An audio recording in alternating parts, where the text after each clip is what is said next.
নমস্কার বন্ধুরা, পুষ্প রান্নাঘরে তোমাদের সবাইকে স্বাগতম।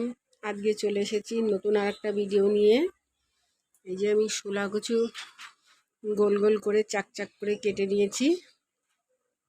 এবার এটা আমি ভাপিয়ে নেব। আর দিয়ে সাদা তিল আর কাঁচা লঙ্কা আমি মিক্সিতে বেটে নেব। আজকে রেসিপি হচ্ছে শোলা কচু তিল দিয়ে ভাজা। তোমরা দেখতে থাকো। কচু আমার সিদ্ধ হয়ে গেছে, আমি নুন আর হলুদ দিয়ে সিদ্ধ করে নিয়েছি। আর আমি এখন তিল আর লঙ্কাটা বাটা কচুর মধ্যে মেখে নেব। মেখে আমি ভেজে নেব। হয়ে গেছে আমার কচুতে তিল বাটা লাগানো হয়ে গেছে। এখন আমি ভেজে নেব।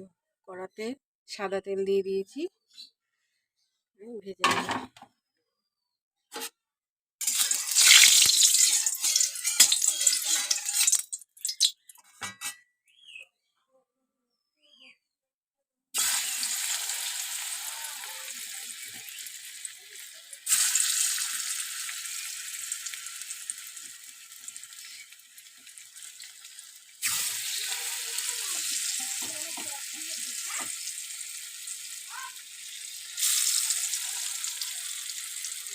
তোমাদের যদি ভালো লেগে থাকে তাহলে তোমরা এইভাবে করে খেয়ে দেখতে পারো।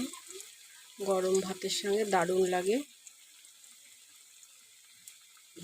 হয়ে গেছে আমার তিল দিয়ে শোলা কচু ভাজা। এবার আমি গরম ভাতের সঙ্গে পরিবেশন করব। খেতে যে এত টেস্টি হয় যে একবার খেলে বারবার খেতে ইচ্ছা করবে। আপনারা চাইলে এইভাবে করে খেয়ে দেখতে পারেন।